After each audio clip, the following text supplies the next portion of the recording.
పడిపోయింది ఇల్లు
ఇక్కడ రైతులు ఇబ్బంది పడుతున్నారు. ఇప్పటికే ఆంధ్ర రాష్ట్రంలో 767 మంది రైతులు ఆత్మహత్య చేస్తున్నారు. మంత్రి గారు ఎక్కడ ఉన్నారు? డాన్సింగ్ రికార్డింగ్ డాన్సింగ్ చేస్తున్నారు. రైతుల దగ్గరికి ఎందుకు వచ్చింది సమస్యలు తెలుసుకుందాం. మీ తరఫున మేము పోరాడతామని హామీ ఇస్తున్నాం. నమస్కారం.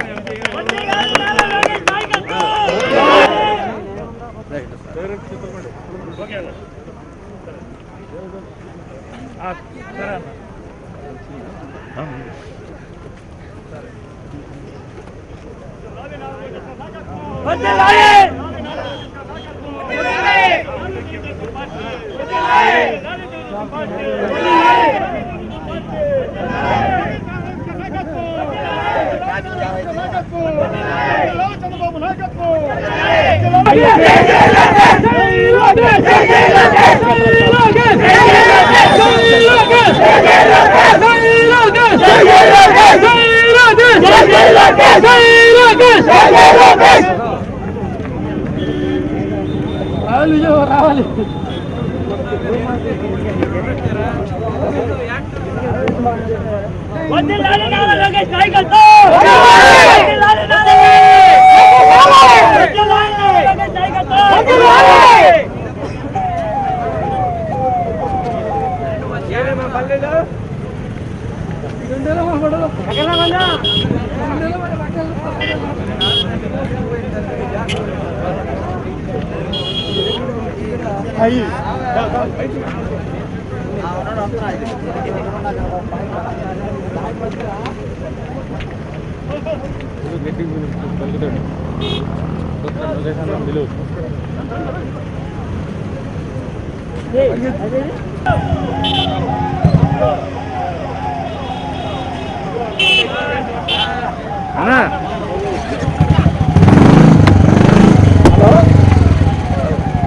గారు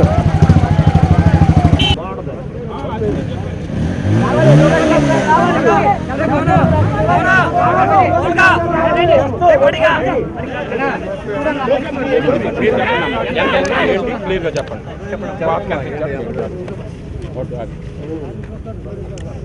అది ఎంత ఎంత అడుగుతున్నారు వడ్డు ఏంటి చెప్పు. 400-500 అడుగుతున్నారు రోడ్డు. 55,000 రూపాయలు ఖర్చు అయింది. అని చెప్పారు. ఎక్కడ కొంటున్నారు? ఇప్పుడు కొన్నారా?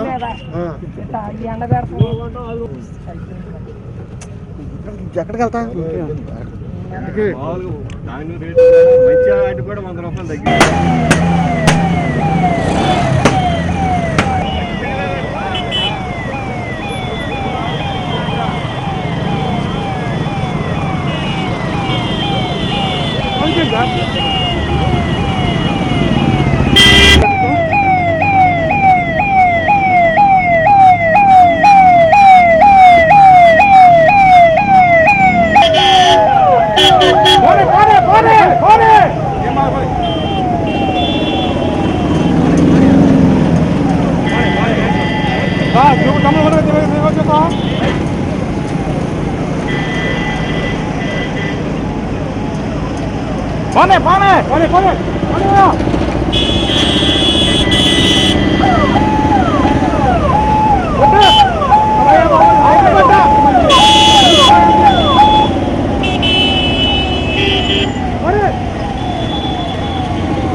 బాబాయ్ పక్కన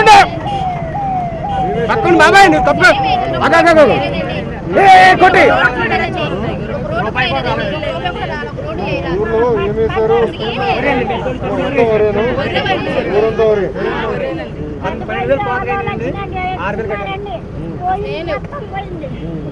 చంద్రబాబు నాయుడు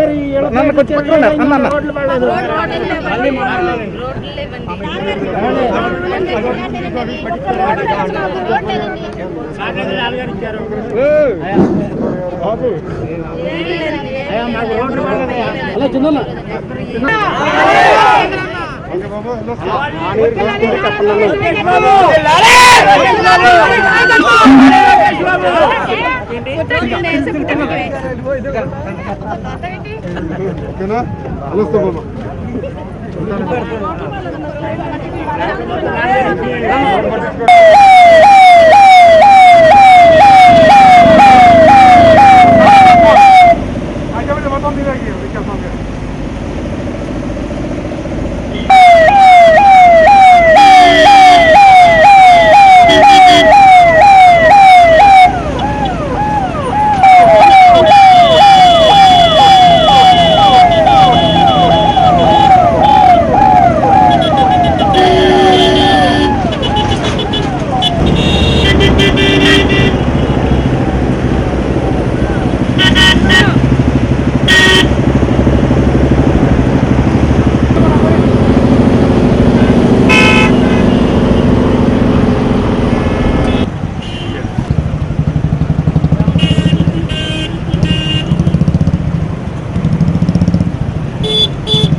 కొట్టి కొద్దిగా పక్కన ఉండరా కొట్టి.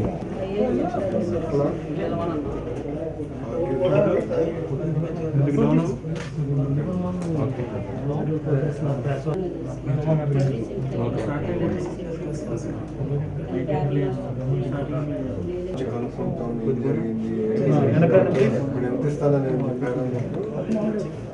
దాని ముందర ఇది కాదు పొలం నష్టం జరిగింది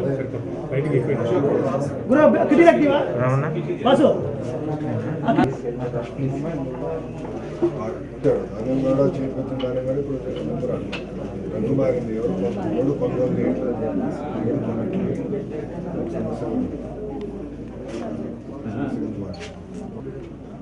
ప్రభుత్వం ఇప్పుడు ఆదుకుంటే బాగుంటుంది ఇప్పుడే ఆదుకుంటే కొంతవరకైనా డబ్బులు ఇచ్చుంటే కొంతవరకైనా గడిచేది బండి కొంతవరకైనా ఇచ్చేది ఎంత ఇబ్బంది ఉండేది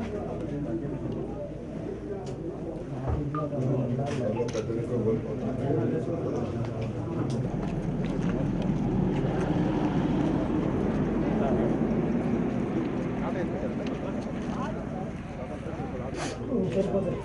వ్యవసాయం ఇప్పుడు చేయాలి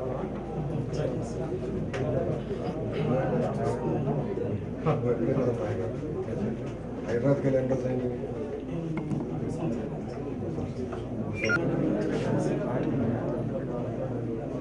నీకు చెప్పారు అప్పుడు చెప్పారా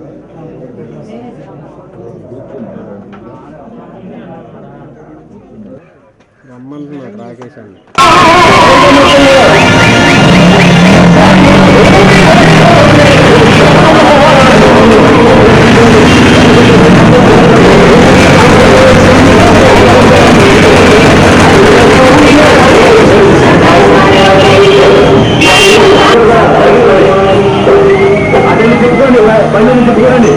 ఓటి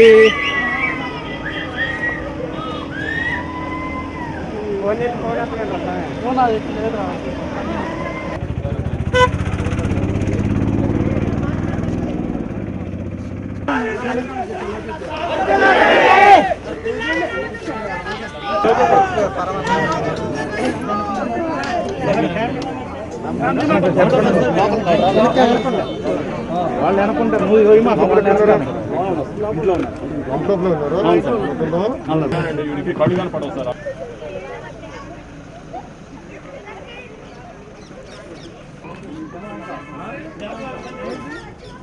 ఇంట్లో కేసు ఉంటుంది లేట్ అవుతుంది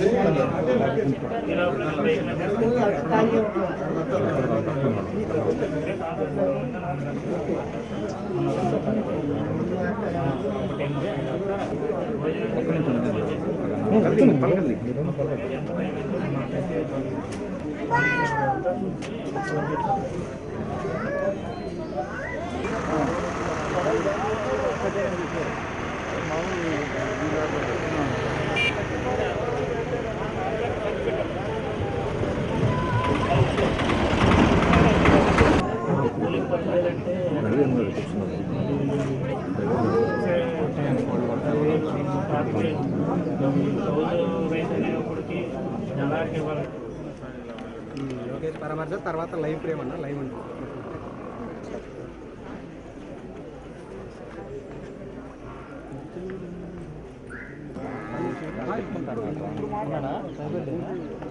సిగ్నల్ చూడరా సిగ్నల్ చూడరా ఒక నిమిషం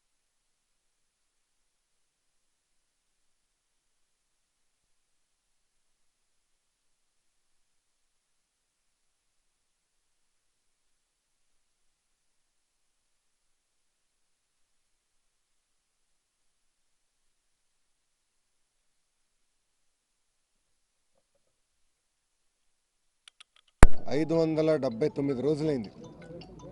ఈ 579 రోజుల్లో 767 మంది రైతులు ఆత్మహత్య చేసుకునే పరిస్థితికి వచ్చింది. నేను ముఖ్యమంత్రి అవుతే రైతు రాజ్యంగా తీర్చిదిద్దానని చెప్పిన జగన్ రెడ్డి గారు ఈరోజు ఆయన ముఖ్యమంత్రి అయిన తర్వాత రైతులు లేని రాజ్యంగా ఆంధ్ర రాష్ట్రం మారింది. ప్రధానంగా చూస్తే ఈ ఖరీఫ్ సీజన్లో 7 సార్లు వర్షాలు ఒక పక్కన, అకాల వర్షాలు ఒక పక్కన, వరదలు, ఏకంగా తుఫాన్ వచ్చి పెద్ద ఎత్తున రైతులు నష్టపోయారు. ఇది మనందరికీ తెలిసింది. కానీ నష్టపోయిన తర్వాత కూడా అధికారులు కానివ్వండి, ప్రజాప్రతినిధులు కానివ్వండి, గ్రామాలు తిరిగి సక్రమంగా ఎన్యూమరేషన్ చేసింది ఎక్కడ లేదు. దీనివల్ల చాలామంది రైతులు అధైర్యపడుతున్నారు. చాలామంది రైతులు అధైర్యపడుతున్నారు. అంటే ప్రభుత్వమే ఆదుకోలేని పరిస్థితులు ఉన్నప్పుడు, ఆదుకున్నప్పుడు ఇంకా మేమేమవుతాం, మా పిల్లలు ఏమవుతారు, ఈ అప్పులు ఎట్ట తీర్చుకోవాలి అన్న బాధతో ఈరోజు పొరుగు మంది తాగి రైతులు చనిపోయే పరిస్థితికి ఆంధ్ర రాష్ట్రంలో వచ్చింది. అంటే మీరు చూస్తే 2 రోజులకి 3 రైతులు ఆత్మహత్య చేసుకుంటున్నారు ఈ దున్నపోతు ప్రభుత్వంలో. మొన్న మేము శాసన మండలిలో మంత్రి గారిని నిలదీస్తే ఆయన తిప్పి మాకు చెప్పింది, ఆంధ్ర రాష్ట్ర రైతులు చాలా ఆనందంగా ఉన్నారు, సంతోషంగా ఉన్నారని చెప్పే పరిస్థితికి మంత్రి గారికి వచ్చి అసలు కనీస అవగాహన ఉందా ఈ ప్రభుత్వానికని నేను అడుగుతున్నా. ఇప్పుడు ఈ కుటుంబాలకు మీరు ఏం సమాధానం చెప్తారు? 30 సంవత్సరాల నుంచి వరి వేసుకున్న రైతన్న ఈ సంవత్సరం ఇంకా భరోసా లేదు, ఇంకా నాకు ధైర్యం లేదు, ఎవరు నాతో నిలబడట్లేదని ఆత్మహత్య చేసుకునే పరిస్థితికి వచ్చారంటే ఇంకెవరు ఆనందంగా ఉన్నారు, ఎవరు సంతోషంగా ఉన్నారని మంత్రి గారిని అడుగుతున్నా. ఈరోజు రైతులు ఇంత ఇబ్బంది పడుతుంటే మంత్రి గారు రికార్డింగ్ డాన్స్ చూస్తాడా? కనీసం అవగాహన ఉందా మీకు? బుద్ధి ఉందా మీకు? నీకు ఎంతమంది రైతులు మీరు చంపుతారు? ఒక పక్కనే ఒక లెక్కేమో ముఖ్యమంత్రి గారు చెప్తారు 20 లక్షల మందికి ఎకరాలు 20 లక్షల ఎకరాలు నష్టపోయిందని. మంత్రి గారేమో ఒక దఫలో 17 లక్షలు అంటాడు. ఇప్పుడు చివరి చూస్తే 10 లక్షల ఎకరాలు కూడా నష్టపరిహారం ఇచ్చే పరిస్థితులు ఈ ప్రభుత్వం లేదంటే ఇంకా ఏ నెంబర్ కరెక్టు? అందుకే ఇది ఒక ఫేక్ ముఖ్యమంత్రి. ఆయన చెప్పే మాటలకి ఊరిలో జరిగే వాస్తవాలకు సంబంధం లేదు. ఇప్పుడే అడిగా కుటుంబాన్ని, ఇంత నష్టం జరిగిందే, అధికారులు ఎవరిని వచ్చారా? రాలేదు. ఓకే, మీ పొలంకి రాలేదు, ఊర్లో ఏ పొలంకైనా అధికారులు వచ్చి ఎన్యూమరేషన్ చేశారా? చేయలేదు. ఎక్కడ కానీ ఎన్యూమరేషన్ జరగలేదంటారు. అంటే ఎంత అన్యాయం చూడండి. గత 2 నెలల నుంచి మేము తెలుగుదేశం పార్టీ గత 3 నెలల నుంచి మేము పోరాడుతున్నాం ఈ సమస్యపై. మేము చెప్తున్నాం ఈ ప్రభుత్వానికి పెద్ద ఎత్తున నష్టం జరిగింది, రైతులు ఇబ్బందులు ఉన్నారు, దయచేసి ఇప్పుడు ఆదుకోండి, లేదంటే రైతులు ఆత్మహత్య చేసుకునే పరిస్థితి వస్తుందని గత 3 నెలల నుంచి మేము చెప్తున్నాం. ప్రతిగా నేనే చెప్పాను. కానీ ఈరోజు ఇస్తే 45 రోజుల్లో ఒక అవనిగడ్డ నియోజకవర్గంలో 4 రైతులు ఆత్మహత్య చేసుకున్నారంటే వ్యవసాయం ఎలాంటి పరిస్థితులు ఉందో ఇప్పుడన్నా ఈ ప్రభుత్వం, ఈ దున్నపోతు ప్రభుత్వం లేచి మేల్కొని వాస్తవాలు తెలుసుకోవాల్సిన అవసరం ఉంది. ఇంకో పక్కన రైతు భరోసా అంటారు. ఏమని అడిగా వచ్చిందా రైతు భరోసా అన్న?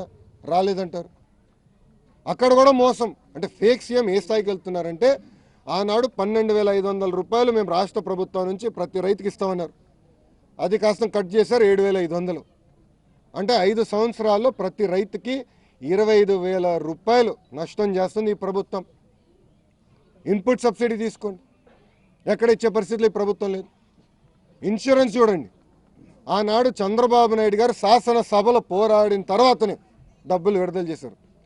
ఆ డబ్బులు విడుదల చేశారనుకునే ఈరోజు కూస్తకాస్త ఇన్సూరెన్స్ రైతులకు వచ్చింది. అంటే ప్రతిపక్ష పార్టీ పోరాడితేనే వీళ్ళకి రైతులు గుర్తొస్తున్నారు. ఈరోజు రైతులకి నష్టపరిహారం లోకేష్ వస్తున్నాడు, ముందల రోజు రాత్రి నష్టపరిహారం ఇచ్చారు. అది కూడా అందరికి ఇచ్చారా? లేదు. నియోజకవర్గంలో 4 చనిపోతే 2కి ఇస్తారు. అంటే ఇట్లా మీరు చూస్తే 767 మంది రైతులు ఆత్మహత్య చేసుకున్నారు. వీళ్ళు తక్షణమే 24 గంటల్లో నష్టపరిహారం ఈ ప్రభుత్వం ఇవ్వాల్సిన బాధ్యత ఉంది. అంతేకాకుండా మీరు చూస్తే ఆనాడు చంద్రబాబు నాయుడు గారు ముఖ్యమంత్రిగా ఉన్నప్పుడు రైతు రుణమాఫీ కింద 50,000 కన్నా తక్కువ రుణాలు ఉన్న అందరికీ ఒక్క సంతకంలో రుణమాఫీ చేశాం. అప్పుడు మమ్మల్ని ఎగతాళి చేశారు, 1,50,000 5 దశల్లో ఇస్తున్నారు అని. ఇప్పుడు వాళ్ళు ఇచ్చే 7,500 రూపాయలు ఎన్ని రోజులు తీసుకుంటున్నారు అడుగుతున్నా. ఇది కంపట్లేదా మంత్రులకి? ఎందుకు మీరు రైతులకి అండగా నిలబడలేకపోతున్నారు? ఎందుకు మీరు రైతులను ఆదుకోలేకపోతున్నారు? ఆనాడు 16,000 కోట్ల లోటు బడ్జెట్ ఉన్న ఇన్పుట్ సబ్సిడీ కానీ ఇన్సూరెన్స్ కింద దాదాపు 11,000 కోట్లు రైతులకు అందజేశాం. అంతేకాకుండా రైతులకి రైతు రథాలు ఇచ్చాం, డ్రిప్ ఇరిగేషన్ ఇచ్చాం, హార్వెస్టర్లు అందజేసాం పెద్ద ఎత్తున సబ్సిడీలు. ఇప్పుడు అవన్నీ ఎత్తేసారు. ఇప్పుడేమనంటే ఏకంగా మేము రైతులకి డబ్బులు ఇస్తున్నామే, రైతు భరోసా అనే పథకం కింద ఇస్తున్నాం, ఇంకా మేము ఏమి ఇవ్వాల్సిన అవసరం లేదు. నిజంగానే ఆ రైతు భరోసా కింద రైతులు ఆనందంగా ఉంటే ఎందుకు 7,067 మంది రైతులు ఆత్మహత్య చేసుకునేవారని అడుగుతున్నా ఈ ప్రభుత్వం. ఎందుకు ఆత్మహత్య చేసుకునేవారని అడుగుతున్నా. ఇప్పుడన్నా దయచేసి ప్రతిపక్ష పార్టీలని నాయకులు తిడతం మానేసి ఇప్పుడన్నా రంగంలోకి దిగి రైతులను ఆదుకోవాలి. ఎప్పుడన్నా తుఫాన్ వచ్చినా వరదలు వచ్చినా ప్రభుత్వం ముందరికి వచ్చి ఎకరానికి మేము ఇంత ఇస్తామని చెప్తారు. అంటే చెట్టు కొబ్బరి చెట్టు అయితే ఇంత, అక్కడైతే మాకు శ్రీకాకుళం అయితే జీడి తోటకి ఇంత అని ప్రకటించాం. ఇప్పుడు కూడా మీరు చూస్తే మంత్రి గారు కానివ్వండి, ముఖ్యమంత్రి గారు కానివ్వండి, నష్టపరిహారం ఎంత అందజేస్తారో రైతులకి చెప్పే పరిస్థితి ప్రభుత్వం లేదు. అంటే దీని వెనకాల వ్యూహం ఏంటి, ఎందుకు మీరు చెప్పలేకపోతున్నారు? ఆనాడు వరికి హెక్టార్కి ఆనాడు తెలుగుదేశం ప్రభుత్వమే 25,000 రూపాయలు మేము ఇచ్చాం. 25,000 రూపాయలు హెక్టార్కి. ఇప్పుడు మేము అది కూడా డిమాండ్ చేస్తున్నాం. హెక్టార్ కనీసం 30,000 రూపాయలు, కమర్షియల్ క్రాప్స్ అయితే కనీసం 50,000 రూపాయలు ఇచ్చి ప్రభుత్వం ఆదుకోవాలి. తెలుగుదేశం పార్టీ అంచనా ప్రకారం, ఎందుకంటే మేము అందరం చాలా తిరిగిన నాయకులందరితో కూడా నేను మాట్లాడిన తర్వాత వాళ్ళు ఇచ్చిన అంచనా చూస్తే దాదాపు 50,000 ఎకరాలు పంట నష్టం జరిగింది. దాదాపు 10,000 కోట్ల రూపాయలు నష్టం జరిగింది రైతులకి పెట్టుబడి రూపంలో. 10,000 కోట్ల రూపాయలు ఒక ఖరీఫ్లోనే నష్టం జరిగింది. ఇప్పుడు ఆ 10,000 కోట్ల రూపాయలు ఇవ్వాల్సిన బాధ్యత ఈ ప్రభుత్వం పైన ఉంది. ఆదుకుని రైతులకి మళ్ళీ వ్యవసాయంని దారిలో పెట్టాల్సిన బాధ్యత ఈ ముఖ్యమంత్రి గారి పైన ఉంది. దయచేసి మంత్రి గారు కూడా నేను వినిపిస్తున్నా, రికార్డింగ్ డాన్సులు మీరు చూస్తారంటే తర్వాత చూసుకోండి స్వామి. రైతులు ఇబ్బంది పడే సమయంలో కాదండి. రైతులు ఇంత ఇబ్బంది పడుతుంటే వాళ్ళని మీరు ఆదుకోకుండా రికార్డింగ్ డాన్సులు చూస్తే నిజంగానే రైతులను ఎలా అవమానించిన వాళ్ళు అవుతారో మీరు ఆలోచించండి. ఈరోజు రైతులను ఎన్ని మాటలు అంటున్నారు మీరు చూడండి, ఎన్ని బూతుల్లో తిడుతున్నారో చూడండి. టీషర్టు ప్యాంట్ వేసుకుంటే రైతా అని అడిగే పరిస్థితికి ఈ ప్రభుత్వంలో మంత్రులకు వచ్చారంటే ఎంత అహంకారం. ఏకంగా ఒక మంత్రి అయితే బూతులతో తిట్టాడు. ఆ బూతులు మాకు రాగానే నేను చెప్పలేకపోతున్నాను. రైతుల్ని బూతులతో తిడతారండి.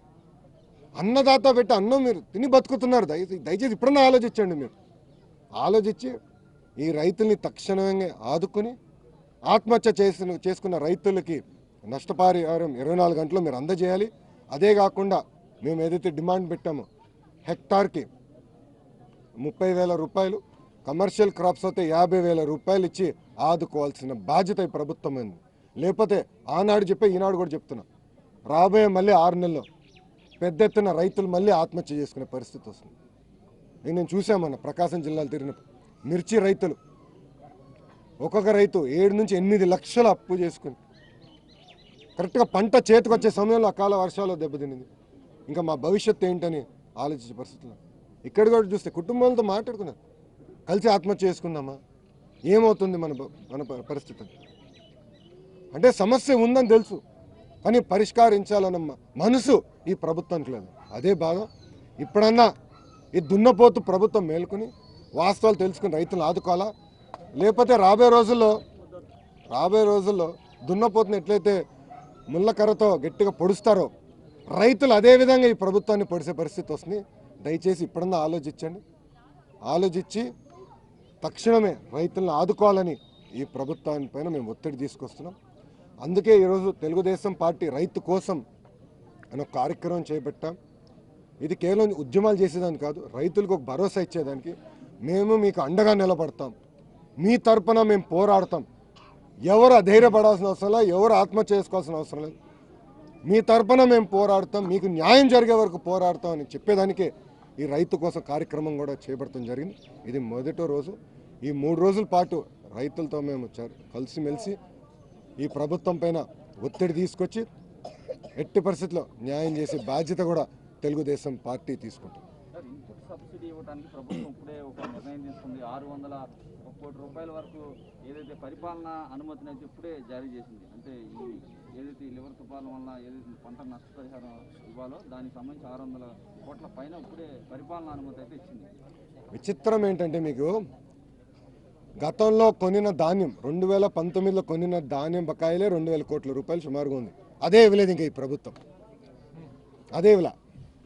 తెలుగుదేశం పార్టీ ఎప్పుడైతే పోరాడుతుందో అప్పుడు ఇన్పుట్ సబ్సిడీ ఇస్తారు. చంద్రబాబు నాయుడు గారు ఎప్పుడైతే పోరాడతారో శాసనసభలో ఇన్సూరెన్స్ ఇస్తారు. ఇవన్నీ ముందలే ఇస్తే రైతులు ఆత్మహత్య చేసుకున్నారండి. ఇన్ని గుండెలు ఆగేదా? ఎందుకు ఇప్పుడన్నా మీరు మెలుకుని ఆదుకోరు? ఇప్పుడు మీరే అన్నారు అది అనౌన్స్మెంట్ అని. జియో ఎప్పుడు వెళ్ళాలా, ఎప్పుడు రైతులకి డబ్బులు పడాలా? 45 రోజుల్లో అవనిగడ్డ నియోజకవర్గంలో 4 రైతులు ఆత్మహత్య చేసుకున్నారంటే ఎలాంటి పరిస్థితి వచ్చినా ఆలోచించమంటారు.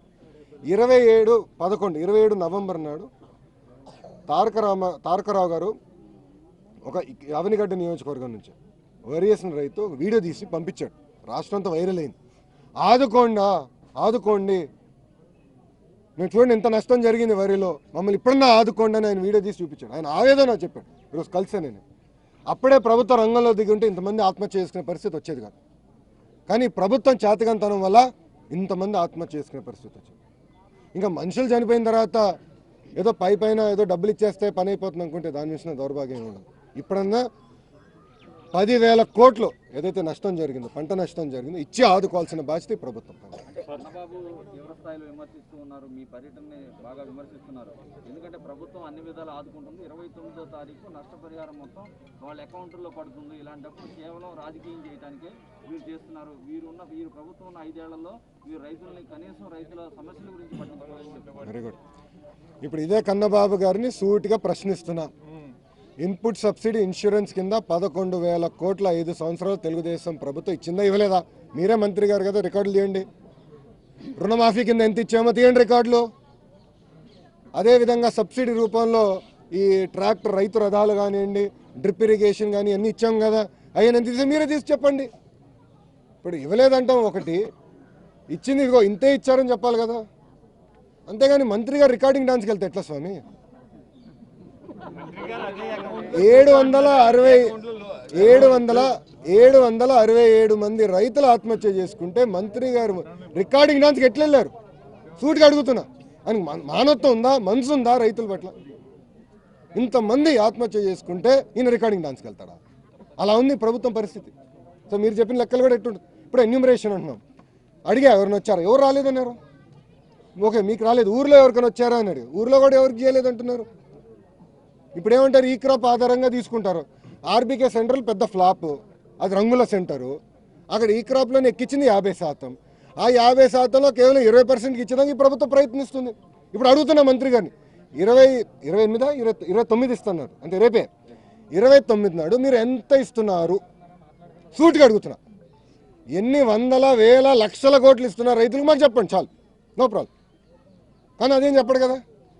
29లో మేము అకౌంట్లో వేస్తున్నాం అంటే ఇప్పటికి లెక్కలు తేలి ఉండాలి కదా. ఓకే ఇన్ని వేల కోట్లు అవుతుందని మేము మా డిమాండ్ 10,000 కోట్లు అవుతుంది నష్టం రైతులు జరిగింది.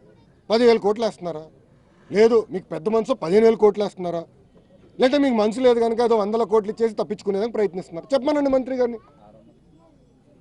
చెప్పారా? 601 కోట్లు మళ్ళీ ఎట్లా? 10,000 కోట్లు ఎక్కడా, 600 కోట్లు ఎక్కడా? అది కూడా చెప్పనండి మంత్రి గారు వచ్చి, ఇదిగో ఇంతే నష్టం జరిగింది, మేము ఇంకేం జరగలేదంటే ఇంకట్లా. ఆ పరిస్థితి లేదు కదా ఈ ప్రభుత్వం, చెప్పే పరిస్థితి లేదు కదా. ఎకరానికి హెక్టార్కి ఎంత ఇచ్చామని చెప్పే పరిస్థితి లేదు కదా. అంటే ఎంత అన్యాయం చూడండి. అంటే 6% ఇచ్చి తప్పించుకుంటారా?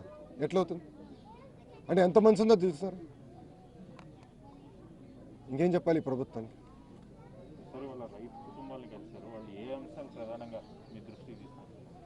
మీరు చూస్తే రైతులందరూ ఒకే మాట చెప్తున్నారు, ప్రభుత్వం మాకు ఆనాడు అండగా నిలబడి ఉంటే మా తండ్రి ఆత్మహత్య చేసుకునే పరిస్థితి వచ్చేది కాదు, మా భర్త ఆత్మహత్య చేసుకునే పరిస్థితి వచ్చేది కాదు, మా అన్న ఆత్మహత్య చేసుకునే పరిస్థితి వచ్చేది కాదనేది కుటుంబాలు మాకు చెప్తున్నారు.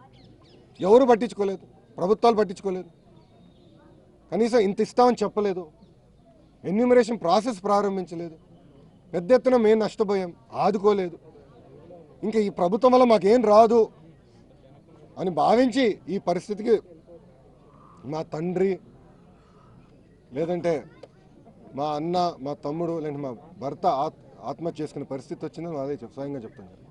కొంతమంది 30 సంవత్సరాల నుంచి వ్యవసాయం చేసే కుటుంబాలు, 30 సంవత్సరాల నుంచి వ్యవసాయం చేసే కుటుంబాల్లో ఇట్లా ఆత్మహత్య జరిగిందండి. ఇంకేం ప్రభుత్వం? 45 రోజుల్లో 4 ఆత్మహత్య చేసుకున్నారండి ఒక్క నియోజకవర్గంలో. 45 రోజుల్లో ఇంకేముందండి ప్రభుత్వం? మంత్రి గారు అంటున్నారు రాజకీయం, ఇంకేమనాలి ఆయనకి? ఆయన ఏమనాలి? నేను ఇప్పుడన్నా వాస్తవాలు తెలుసుకొని ఆయన రమ్మనండి. ఇంకెందుకు ఆయన వచ్చి కుటుంబాలతో కూర్చుంటే వాస్తవాలు తెలుసుకోవచ్చు కదా. ఇంకేమన్నా జీరో. మేము అదే చెప్తున్నాం కదా, 10,000 కోట్ల నష్టం జరిగింది. రైతులైనా కౌలు రైతులైనా ఆదుకోవాల్సిన బాధ్యత ప్రభుత్వం పైన ఉంది. దాంట్లో మాత్రంగా ఏదో డబ్బులు ఇచ్చేసి మేము తప్పించుకుంటాం ఎట్ట కుదురుతుంది? ఇప్పుడన్నా ఆదుకోవాలి కదా. ఎన్యూమరేషనే చేయలేదండి. ఇప్పుడు మనోడు అన్నాడు ఏమని, సార్ ఎన్యూమరేషన్ అయిపోయిందంట రేపే డబ్బులు ఇచ్చేస్తున్నారు, ఓ పండగ ఉందని. అరే ఎన్యూమరేషనే జరగలేదు కొన్ని ఊర్లో అని రైతులే స్వయంగా వాళ్ళ కుటుంబాలే స్వయంగా నాకు చెప్తుండే. ఇంక మంత్రి గారిని ఏమనాలో మీరే చెప్పండి. అందుకంటున్నా ఈ దున్నపోతు ప్రభుత్వాన్ని ముళ్ళకర్రతో పొడిసే రోజులు వస్తున్నాయి. ఇంకా రైతులే దిగేటట్టున్నారు చూస్తుంటే.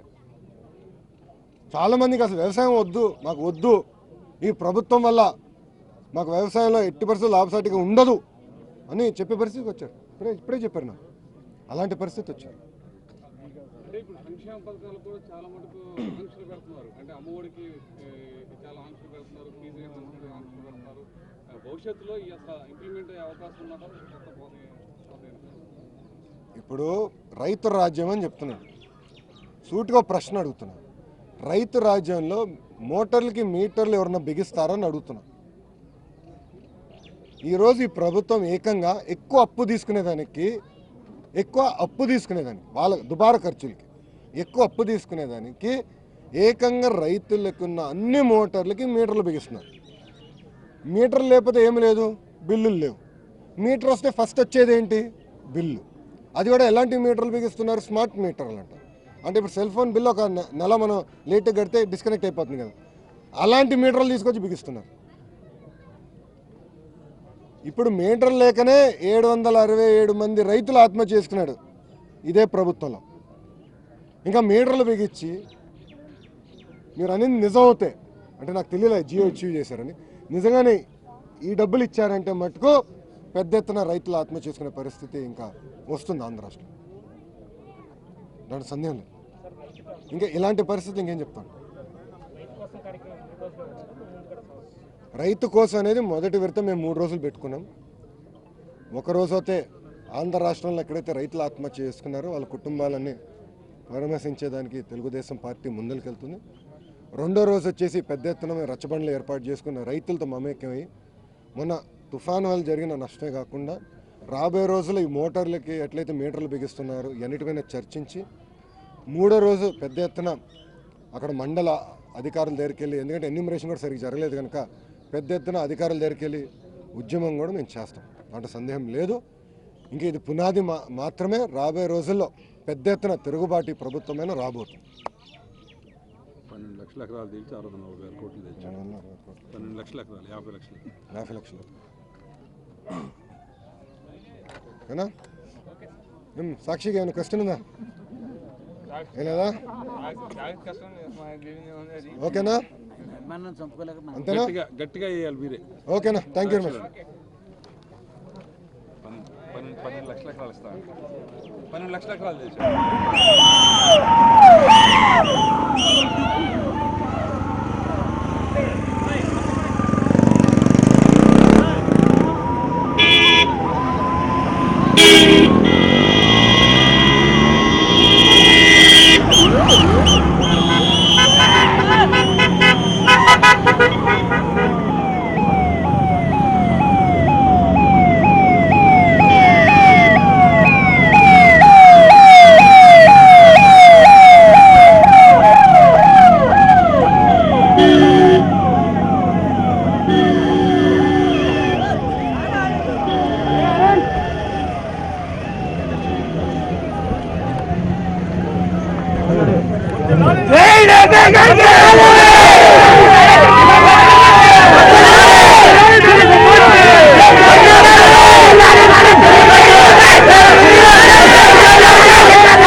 కౌలుదారులు ఆ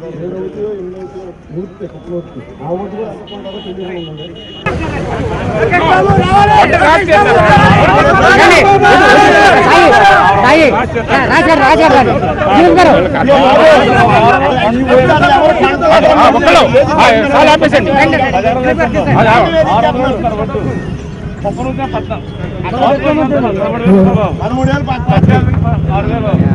మనం 3 సార్లు తిప్పాం.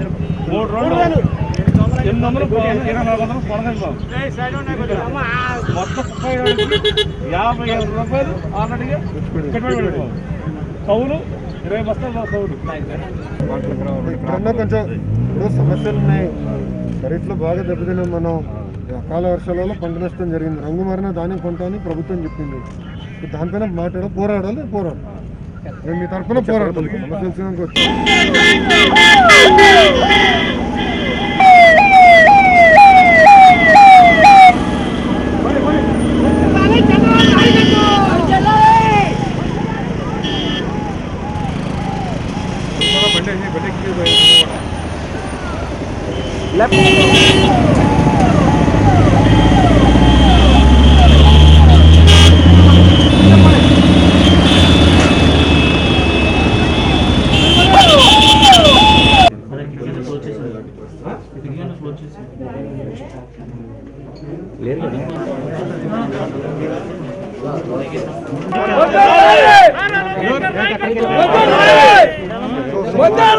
తమ్ముడు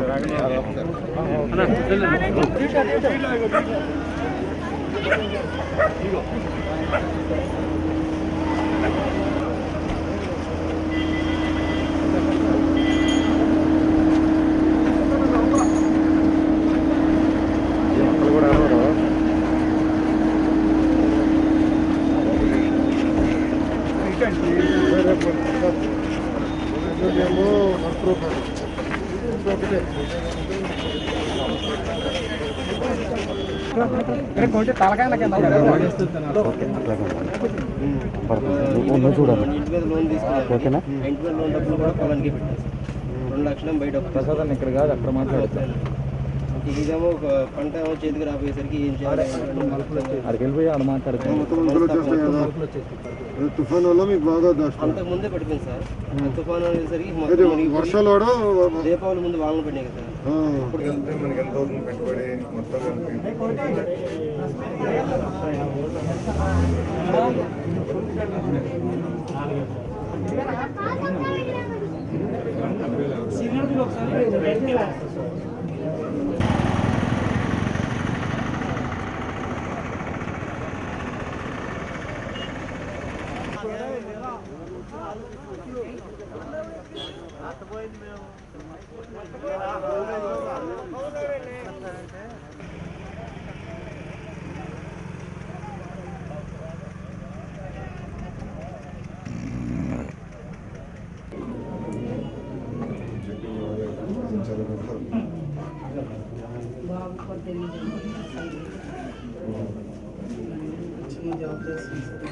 హైదరాబాద్ అంటే కదా ఎక్కడ గోదావరి పాలిమర్స్ చిన్న జాబ్ ఉపాధి కూడా తినడానికి